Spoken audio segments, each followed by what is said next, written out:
वचन है, आपको और मेरा आत्मिक युद्ध। कौन सा युद्ध? आत्मिक युद्ध।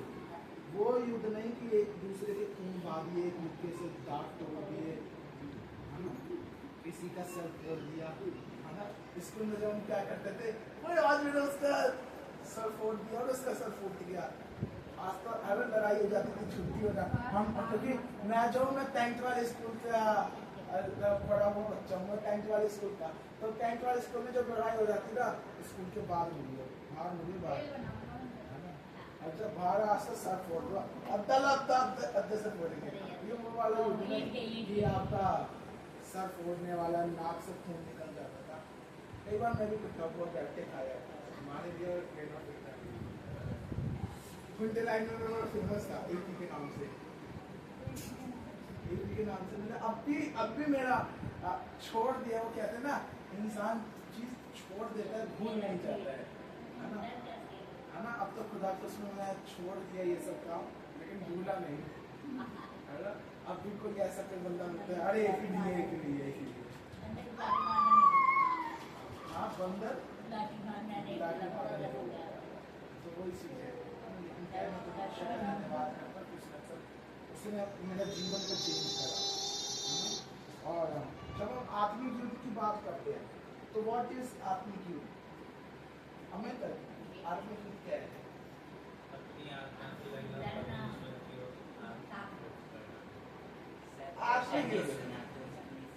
आत्मिक युद्ध क्या है? क्या है? आज क्वेश्चन वाले सवाल करेंगे, है ना। आत्मिक युद्ध क्या है? आज सबको भाई कोई बुरा मत मानना। ये आत्मा को शैतान से कैसे बचाना है, परमेश्वर को अपने आगे कैसे बढ़ने दिया।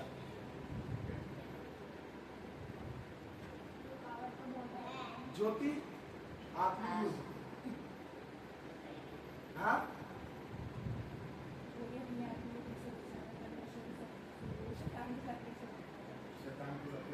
संजू।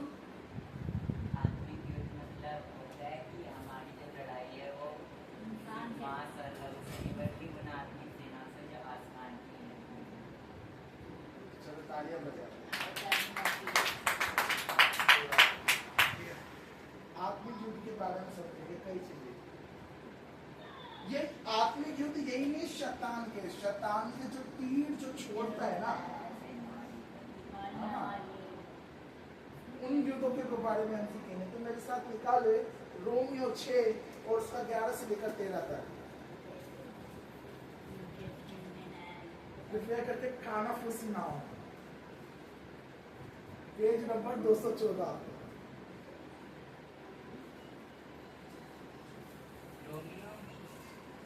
रोमियो 6 और उसका 11 से 13।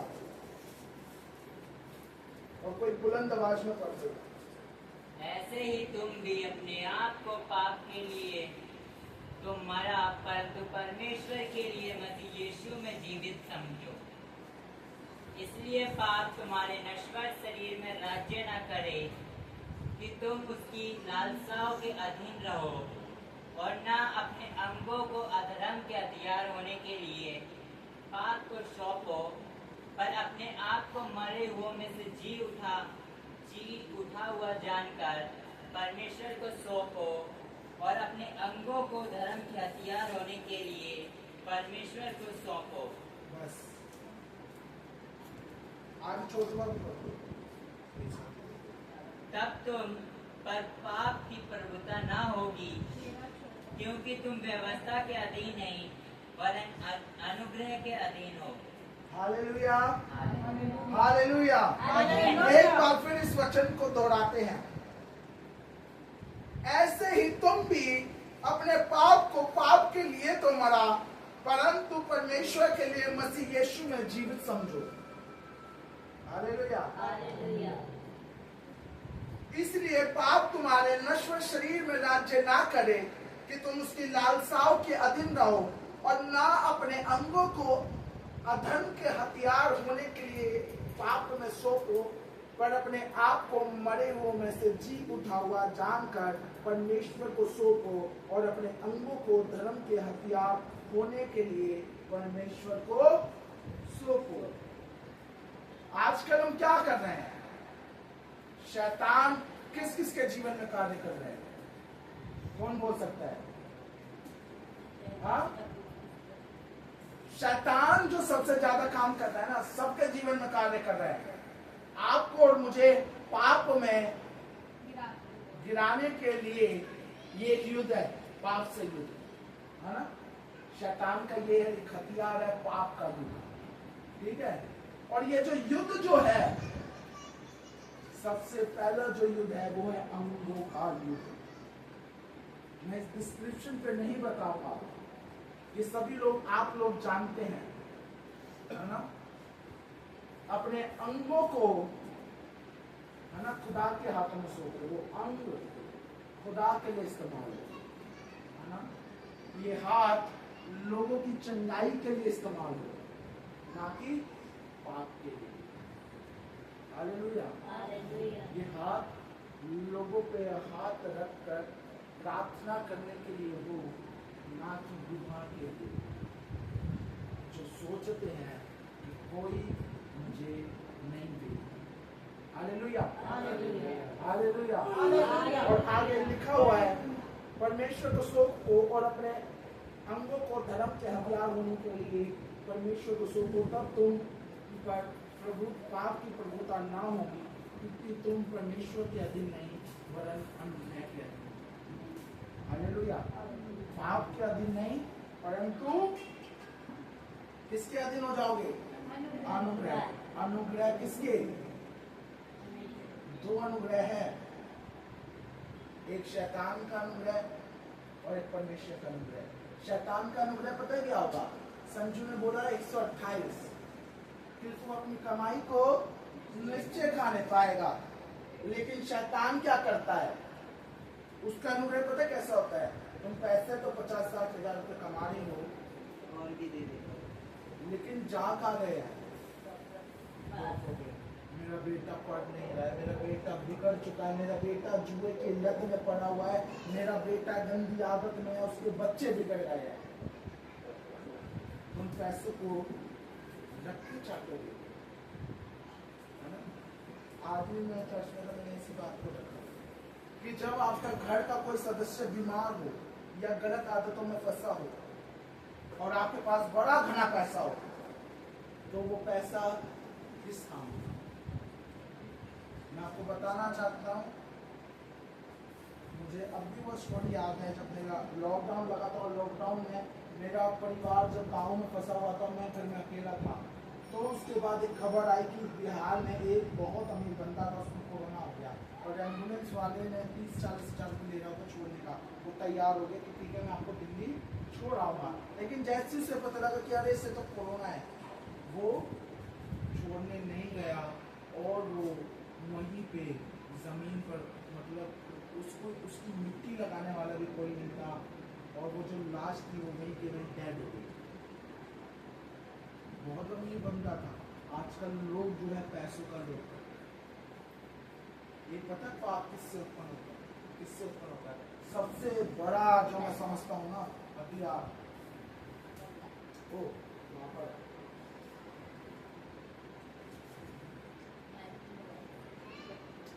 आजकल ये जवानों के बीच में भी, बुद्धों के बीच में भी और बच्चों के बीच में भी, हर जगह ये ऐसी चीज शैतान ने बना दी है ना, कि बुद्धि इतनी बढ़ जाएगी, है ना? पाप कैसे आया? पाप कैसे आया? समझू, पाप कैसे आया? दूसरा जो मैं देखता हूँ, बुद्धि बढ़ जाने से, खुद को बाप मानने से, ओवर स्मार्ट बनने से। उन्होंने क्या करा? उन्होंने फल खा लिया और वो ज्यादा ही ओवर स्मार्ट बन गए, और फिर क्या आ गया? पाप आ गया। पाप आ गया, और दूसरा अब जो जब वो उससे नहीं माने, तो पाप को और तेजी से उनके जीवन में उतारने के लिए आजकल पाप में डुबोने के लिए ये बहुत तगड़ी चीज है। आप फेसबुक या इंस्टाग्राम भी चला रहे हो, उसमें आगे से मैसेज आएगा हाय, है ना? लड़की के पास लड़कों के लड़के के पास कैसे हो, ठीक हो, मैंने आपकी फोटो देखी थी, आप बड़े अच्छे लग रहे थे, और लड़का हाय मैं तेरा सुंदर दिख रहा, आज तक किसी ने तारीफ नहीं करी थी मेरे। क्या होता है, दोस्त उसको बोल रहे हैं, दोस्त उसको बोलते हैं कलुआ कलुआ, और एक उसके जीवन में पाप को उतारने के लिए, है ना, बड़ा हैंडसम कह दिया कि तू तो क्या है, बड़ा हैंडसम, और वहीं से क्या चालू हो जाता है, पाप की शुरुआत। जवान बच्चे यहाँ पर बैठे हुए सीखने की जरूरत है कि हम पाप में गिरें, हम पाप में डूबते कैसे, हालेलुया, हम पाप में पड़ कैसे जाते हैं। मैंने एक वचन भी बताया था, बाइबल बताती है कि पाप द्वार पर खड़ा है ना, मैंने पाप द्वार पर खड़ा है और उसको तुम्हारे लिए लालसा है और अवश्य है कि तुम उस पर प्रभुता करो, हालेलुया, अवश्य है तुम उस पर क्या करो, प्रभुता करो। लेकिन क्या आज अरे मैसेज आ गया, फिर 10 दोस्त जमा होंगे शाम को, एक तेरे भाई को देख मैसेज भेजा, ओह माय गॉड, है ना? कभी कभी दुख होता है, कभी कभी ये हुआ है जवानों के साथ, कभी कभी एक दो लड़का दोस्त जो है वो लड़की की आईडी उठा के आपको मैसेज करता है, आपको छेड़ता है ना? एक बार एक मेरा दोस्त वो कह रहा हमारे भाषा में ना उस उन मर्दों को बड़ा वैसा मर्द कहा जाता है, सख्त, है ना?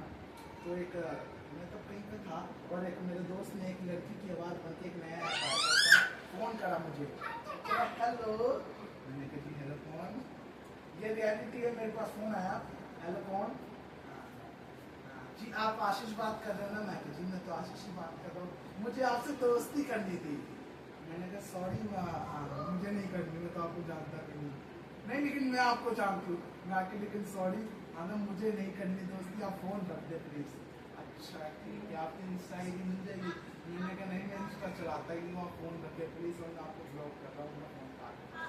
ओ खुदा का शुक्र है, अब मैं शाम को पार्क गया तो ऐसी वो लड़का जो है 2-3 दोस्तों को कॉल कर चुका था, और 2-3 दोस्तों को कॉल कर चुका था, अब एक दो ने कहा कि हाँ मैं भी आपसे दोस्ती करना चाहता हूँ, है ना, और कह रहा सख्त मर्द तो ये है, इसने किसी का इस तरह तो सीधा फोन काट के ब्लॉक कर दिया वो नंबर, खुदा का धन्यवाद। एक होता बात है, वो जरूरी नहीं है, मेरी भी एज अ फ्रेंड मेरे पास भी मतलब दोस्त हैं, लेकिन जरूरी है उनके लिए, चाहे वो लड़का हो चाहे लड़की, पाप उत्पन्न ना हो। बाइबल बताती है अगर तो किसी के विषय में गलत सोचता है वो भी गुनाह है। बाइबल कहती है अगर तेरी आँख तुझे धोखा दे तो अपनी आँख को निकाल के क्या कर, फेंक डाल। अगर तेरी जीभ तुझसे गुनाह करा रही है तो जरूरी है तो अपनी जीभ को फेंक डाल, कि उसके द्वारा तेरा पूरा शरीर नाश हो।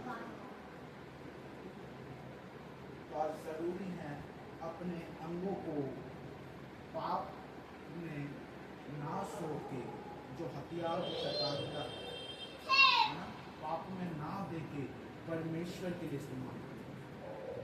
Hallelujah, hallelujah, hallelujah, hallelujah. दूसरा मेरे साथ निकाल दे इफिसियों 6 और उसका 10 से 18 नया नियम, पेज नंबर 270।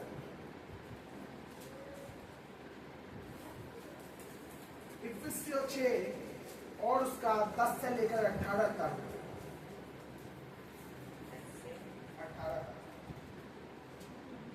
इसलिए प्रभु में और उसकी शक्ति के प्रभाव में बलवंत बनो, परमेश्वर के सारे हथियार बांध लो कि तुम शैतान की युक्तियों के सामने खड़े रह सको, क्योंकि हमारा यह मल युद्ध लहू और मांस से नहीं परंतु प्रधानों से और अधिकारियों से और इस संसार के अंधकार के हाकिमों से और उस दुष्टता की आत्मिक सेनाओं से है जो आकाश में है। इसलिए परमेश्वर के सारे हथियार बांध लो कि तुम बुरे दिन में सामना कर सको और सब कुछ पूरा करके स्थिर रह सको।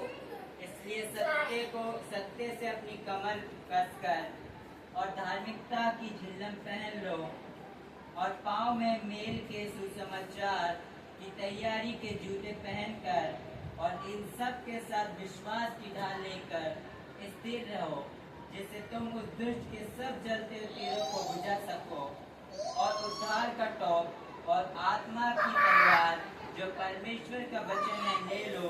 हर समय और हर प्रकार से आत्माओं में प्रार्थना और विनती करते रहो और इसीलिए जागते रहो कि सब पवित्र लोगों के लिए लगातार विनती किया करो। बस बस बस, हालेलुया। आगे लिखा हुआ है, इसलिए प्रभु में और उसकी शक्ति के प्रभाव में क्या करो, बलवंत बनो। आप बलवंत कब बनोगे? बाइबल इसका उत्तर दे दिया। जरूरी नहीं है आप पतले हो, मोटे हो, लंबे हो, चौड़े हो, काले हो, गोरे हो, है ना? ये बलवंत होना नहीं है। आत्मिक रूप में बलवंत होना, जिसकी शक्ति के प्रभाव में, ये उस आसमानी बाप की शक्ति के प्रभाव में आप और हम क्या बने, बलवंत बने, ताकतवर बने। और ऐसे नहीं कि ताकत तो ये दिखाऊंगा एक सकता, ये जब सामने दुष्ट आत्मा से सामना करना हो तो हम कहे यीशु मसीह के नाम से निकल जा, और वो निकल जाए यीशु के नाम में। वो है बलवंता, हालेलुया। वो है बलवंता, उसकी शक्ति के द्वारा होगा। आजकल हम पता है पादरियों के बड़े फैन हो गए, पादरियों के बड़े फैन हो गए, है ना? कहीं पादरियों को छोड़ के खुदा का फैन, हालेलुया। क्योंकि हमारा ये मन युद्ध लहू और मांस से नहीं, परंतु प्रधानों से और अधिकारियों से और संसार के अंधकार के हाकिमों से और उस दुष्टता की आत्मिक सेनाओं से है जो आकाश में है। हालेलुया। हमारा युद्ध किससे है? इंसानों से नहीं, जो आसमान में जो अंधकार की शक्ति है, हालेलुया, उनसे युद्ध है। हालेलुया। और आगे कह रहा है, इसलिए परमेश्वर के सारे हथियार बांध लो कि तुम बुरे दिन में सामना कर सको और सब कुछ पूरा करके स्थिर रह सको।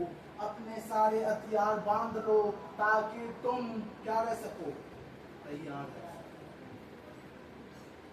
हथियार बांधो। हथियार क्या है? हथियार क्या है? बाइबल, है ना? हालेलुया। एक हथियार है बाइबल, दूसरा क्या है? दूसरा प्रार्थना, तीसरा विश्वास। विश्वास भी आपका हथियार है। विश्वास के जरिए आप उस पुस्तक को भी उठा लोगे तो ये पुस्तक है, और विश्वास के साथ जब वचन को उठा लोगे तो एक खुदा का सामर्थ्य वचन बनेगा। मैं एक स्टोरी बताता हूँ। मेरे चर्च में एक बहन आया करती थी, उसके बच्चे की और उसका जो बाप था वो भगत था और बड़ी गली गली दुष्टाप में जाती थी, दूसरा भेज देता था हफ्ते के लिए। तो जब वो बाहर जाके वो ब्लेड से अपना हाथ काटता था, मुझे याद है।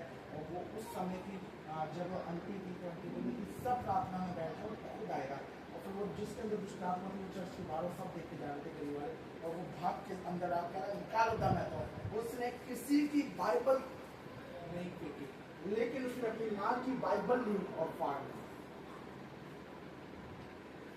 अपनी माँ की बाइबल ली और फाड़। तो बाद में वो आके मुझसे मिलने की कुछ बातें याद हो जाती है। तो उसकी माँ ने कहा कि मेरी भी बाइबल क्यों फाड़। तो मरियम मुझसे कहती है, तेरे विश्वास की कमजोरी के कारण तूने अपने बेटे को अपना सब कुछ मानकर उस खुदा को ना देकर विश्वास की कमी के कारण उसने तेरी पुस्तक को फाड़ दिया। क्योंकि ये बाइबल पुस्तक बन गई, ये बाइबल सामर्थ्य वचन नहीं बन पाया। कहते हैं ये वचन भी जब काम करेगा, जब तू इसको अपने जीवन का आधार अपना हालेलुया, हालेलुया। और आगे लिखा हुआ है, इसलिए सत्य से अपनी कमर कसकर और धार्मिकता की जीवन पहनकर और पांव में मेल के सुसमाचार की तैयारी के जूते पहनकर, मेल का सुसमाचार। लेकिन आजकल हम कौन सा सुसमाचार लेके जा रहे हैं? बैर का, लड़ाई झगड़े का, चुगलियों का, है ना? चुगलियों का आजकल बड़ा ट्रेंड चल रहा है। औरतों के अंदर शुरुआत से ही है चुगली के बारे में, है ना? मैं देखता हूँ और अपने घर में भी देखता हूँ, है ना? एक जो बहू होती है ना, एक बेटी जो होती है अपनी माँ को जरूर कॉल करेगी, है ना? अपनी माँ को कॉल करके ये बात जरूर कहेगी, है ना, कि पता है आज क्या क्या हुआ, आज मेरी सास ने ऐसा कर दिया, आज मेरी माँ ने ऐसा हुआ, आज मेरे बेटे ने ऐसा करा, मेरे पति ने मुझे ऐसा बोला, है ना? चाहे वो दुख बांटना कह दो, है ना, लेकिन अपनी पूरी कथा रात में बैठ के जरूर सुनाएगी, क्योंकि ये चीज मैंने अपने घर में जरूर देखा हुआ है। हालेलुया, ये मैंने अपने घर में देखा हुआ है, और मैं नाम नहीं लूंगा अपना। अरे वो रात को मुझसे फोन जरूर मांगती थी कि मेरा फोन देना, और वो फिर आधे घंटे के लिए ना मेरा फोन वापस अपने पास ही रखती थी, और आधे घंटे अपनी माँ से लेती थी। ओह माय गॉड, वो आधा घंटा पूरा को ले लेते तो शायद आज आप। और आगे लिखा हुआ है, और पाँव में मैं और इन सब के साथ विश्वास की ढाल लेकर स्थिर रहो। मैंने कहा ना, तीसरा हथियार है आपका विश्वास। विश्वास को भी आपको स्थिर करना पड़ेगा कि आज यीशु मसीह के नाम से मेरा ये काम बन जाए, उसकी स्थिर रहो, जिससे तुम उस दुष्ट के सब जलते हुए तीरों को बुझा सको, और उद्धार का टोप और आत्मा की तलवार जो परमेश्वर का वचन है ले लो, ले लो, और हर समय और हर प्रकार से आत्मा में प्रार्थना और विनती करते रहो, और इसलिए जाते रहो कि सब पवित्र लोगों के लिए लगातार प्रार्थना करते रहो। हमेशा कहता हूँ ना कि हम जो अपने लिए प्रार्थना, मेरे खुदा मुझे ये दे दे, खुदा मुझे वो दे दे, दूसरों के लिए प्रार्थना नहीं करते। दूसरों के लिए जिस दिन मांगना चालू करते हो उस दिन आपका घर खुद बढ़ जाएगा। जिस दिन दूसरों के लिए प्रार्थना करना चालू कर दोगे, दूसरों के लिए सोचना चालू कर दोगे, उस दिन परमेश्वर आपके लिए सोचना चालू। हालेलुया। तो शैतान जो सबसे ज्यादा जो युद्ध होता है हमारा, वो युद्ध होता है पाप के साथ युद्ध, और दूसरा शैतान के द्वारा। दो युद्ध हमारे चलते हैं, एक पाप का युद्ध और एक शैतान का युद्ध। कौन कौन सा? एक पाप का युद्ध और एक शैतान का युद्ध। बहुत युद्ध चलते हैं, लेकिन आज जरूरी है कि उस युद्ध को हमें क्या करना है? जीतना है। हालेलुया। उस युद्ध को हमें क्या करना है? जीतना है, हासिल करना है। और वो जीतेंगे कैसे? मेरे साथ निकाल ले भजन संहिता 119 और उसका 11 कि हम जीतेंगे कैसे ये युद्ध।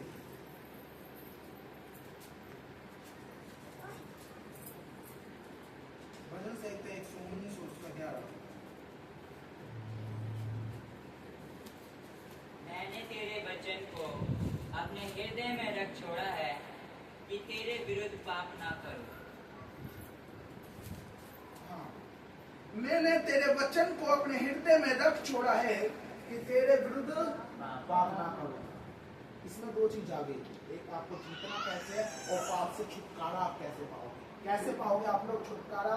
फिर एक बार इस वचन को पढ़ेंगे, भजन संहिता 119 और 11। मैंने तेरे वचनों को अपने हृदय में रख छोड़ा है कि तेरे विरुद्ध पाप ना करूं। आज जरूरी है खुदा के कलाम को अपने हृदय में छोड़ देने की। आज हम क्या करते हैं? आज कलाम सुना और कलाम सुन के फिर से हम उन संसारिक बातों में लग जाते हैं। अरे उसने ऐसा कर दिया, वैसा कर दिया, मोमोज खाने चले गए, दोस्तों में यारी बिता रहे हैं, आना। लेकिन परमेश्वर कह रहा है मेरे वचन को जब तक तो अपने हृदय में थाम नहीं लेगा तब तक तू जीत नहीं पाएगा। मैं हमेशा कहता हूँ पूर्ण बाइबल कोई नहीं रख पाएगा, लेकिन कुछ वचन पाप अपने दिलों में बसा सकते हैं। तो किसी ने मैंने जब मैं कहीं इस चीज़ का जब मैंने ये बात कही तो किसी ने कहा हाँ पास्टर जी मैंने भजन संहिता 23 और भजन संहिता 91 भजन संहिता 21 याद करके रख रखे मैं जीत जाऊंगा ना।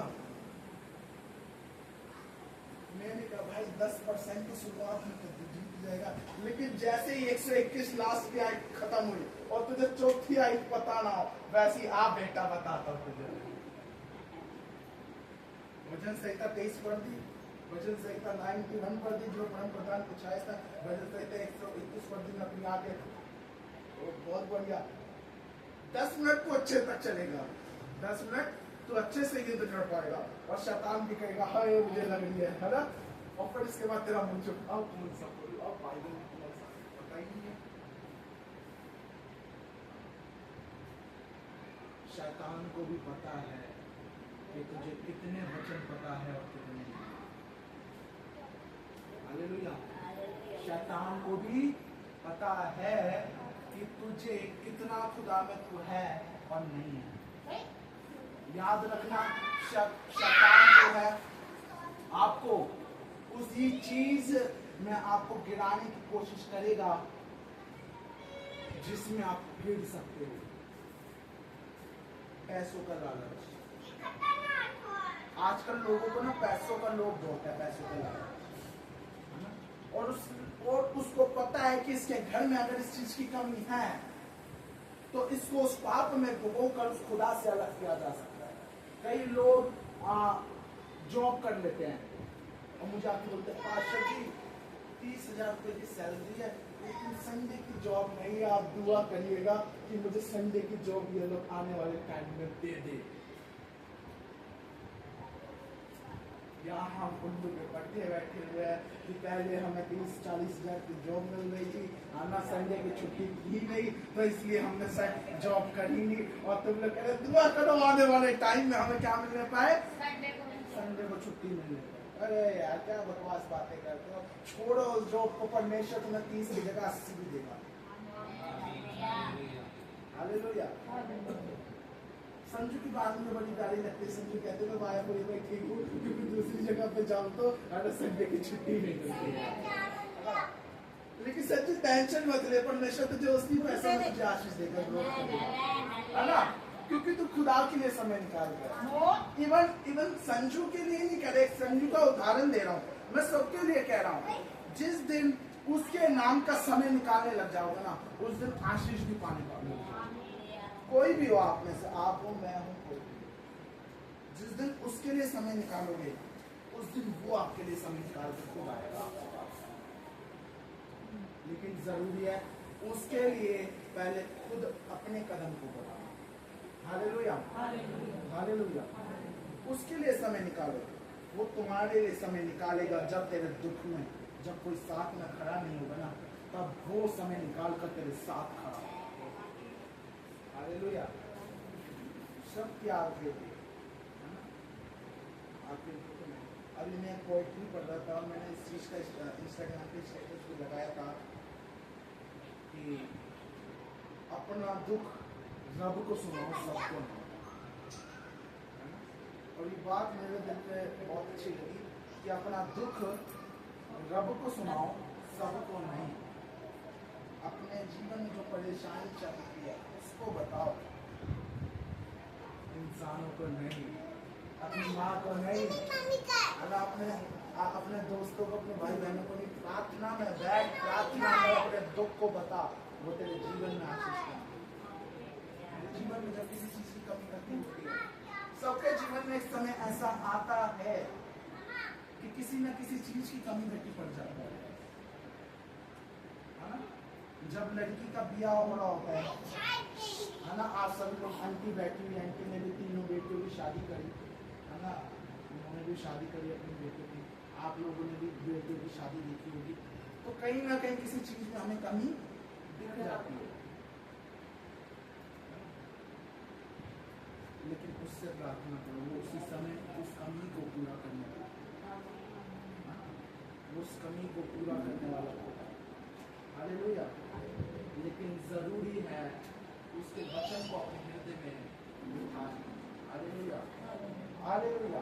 हालेलुया। तो मैं चाहता वचन ना देके मैं इन्हीं बातों पर रखूंगा कि हमें वो आत्मिक युद्ध जीतना है।